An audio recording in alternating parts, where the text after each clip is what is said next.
ဒီ universal key စေခုကိုသာတည်လို့ရှိရင် computer သုံးရတာငါးဆလောက်ပုံမြန်သွားလိမ့်မယ် software တိုင်းလိုမှသုံးလို့ရတဲ့အခြေခံ shortcut တွေဖြစ်တဲ့အတွက်ကြောင့်မလို့ဒီနေရာစပြီးတော့မှလိုက်သုံးကြည့်ပါပုံမှန်ဆိုလို့ရှိရင်ကျွန်တော်တို့က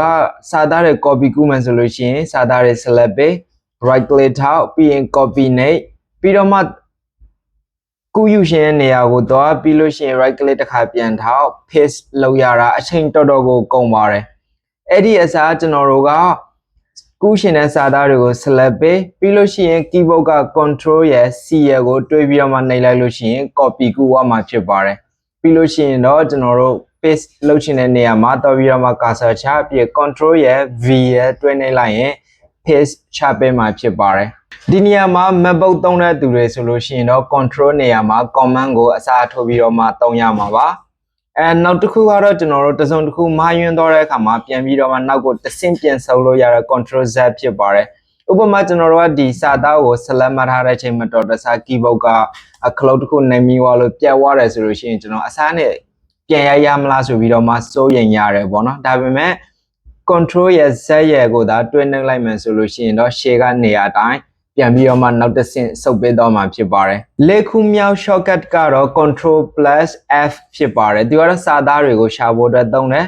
ဒီလိုမျိုးစာအရှိကြီးရှိတဲ့အထဲမှာကျွန်တော်တို့ကလိုချင်တဲ့စာလုံးလေးတွေကိုလိုက်ရှာချင်တာဆိုလို့ရှိရင်တစ်လုံးချင်းစီလိုက်ဖတ်နေရင်တော်တော်လေးအချိန်ကုန်ပါတယ်အဲ့ဒီအတွက်အဲ့ဒီအစား control ရဲ့ F ရဲ့ကိုနှိပ်ပြီးလို့ရှိရင်ကိုရှာချင်တဲ့စာကိုဒီမှာရိုက်ချလို့ရပါတယ်ဥပမာ GROW grow ဆိုလို့ရှိရင်ဒီမှာသူစာသားရှိတဲ့နေရာတွေကိုလာပြပေးမှာဖြစ်တယ်ပြီးလို့ရှိရင်ဒီစာရွက်ထဲမှာပဲ grow ဆိုတဲ့စကားလုံးပဲနှလုံးရှိနေတယ်လဲဆိုတော့လာပြပေးတဲ့အတွက်ကြောင့်မလို့အလွယ်တကူနဲ့မြန်မြန်ဆက်ဆန်းရှာလို့ရပါတယ်နောက်တစ်ခုကတော့ auto နဲ့ tab ကိုတွဲပြီးတော့မှသုံးတာပါသူကဘယ်ချိန်ထဲမှာအသုံးဝင်လဲဆိုလို့ရှိရင်ကျွန်တော်တို့ desktop ပေါ်မှာ software တွေအများကြီးဖွင့်ထားတယ်အဲ့ထဲမှာကျွန်တော်တို့ taskbar ပေါ်တော့ပြီးတော့ပင်ပေါ်မှာ taskbar မှာဘာတွေရှိလဲတစ်ခုချင်းစီ software တွေလိုက်ရှာနေရင်အချိန်ကုန်ပါတယ်အဲ့အတွက် software တစ်ခုကနေတခြားတစ်ခုကိုအလွယ်တကူမြန်မြန်ဆန်ဆန်ကူးရှင်ရင် control plus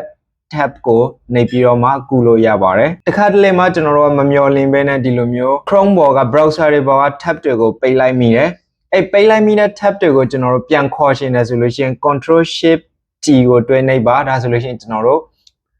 နောက်ဆုံးပိတ်ခဲ့တဲ့ tab တွေပြန်ပြီးတော့မှပွင့်လာမှာဖြစ်ပါတယ်နောက်တစ်ခုကတော့ကျွန်တော်တို့စာသားတွေအကုန်လုံးကို select ပေးတဲ့အခါမှာအသုံးဝင်တဲ့ control plus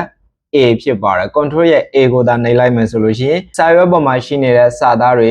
data တွေအကုန်လုံးကို select ပေးတော့မှာဖြစ်ပါတယ်ပြီးတော့မှ copy ကူးရှင် control C paste နှိပ်ရှင်လို့ရှိရင် control V ကိုနှိပ်လို့ရပါတယ်နောက်တစ်ခုကတော့ကျွန်တော်တို့ file တွေကိုတင်တဲ့နေရာမှာသုံးတဲ့ control S ဖြစ်ပါတယ်ဒီကတော့ control ရဲ့ S ရဲ့ကိုတွဲနှိပ်လိုက်ရင်ကျွန်တော် file တွေကိုတင်ပေးမှာဖြစ်ပါတယ်နောက်ထပ် print ထုတ်တဲ့နေရာမှာအသုံးဝင်တဲ့ shortcut key ကတော့ control ရဲ့ P ရဲ့ပါ control နဲ့ P ကိုနှိပ်လိုက်လို့ရှိရင်ကျွန်တော်တို့ print ထုတ်တဲ့နေရာကိုတန်းရောက်သွားမှာဖြစ်ပါတယ်ဘယ်နေရာတော့ပြီး print ထုတ်ရမလဲဆိုပြီးတော့မှရှာကြရမလို့ printer တွေရွေးပြီး print ဆိုတာနှိပ်လိုက်လို့ရှိရင်အဆင်ပြေပါပြီစာတွေရေးနေတယ်ဒါမှမဟုတ် data တွေဖြည့်နေတယ်အဲ့ချိန်မှာကိုကcoffee လဲတော့တောက်မယ်ရေးလဲတော့တောက်မယ်လို့ရှိရင်ဒီတိုင်းဖွင့်ထားခဲ့လို့ရှိရင်သူများတွေကို computer ထဲက data တွေမြင်သွားနိုင်တယ်အဲ့ဒီလိုအခြေအနေမျိုးတွေမှာကျွန်တော်တို့ window key plus L ကိုနှိပ်လိုက်လို့ရှိရင် screen lock ကျတော့မှာဖြစ်ပါတယ်ဒီလိုမျိုးလက်တွဲသုံးလို့ရတဲ့သင်ခန်းစာတွေလေ့လာခြင်းလို့ရှိရင် follow လုပ်ထားပါ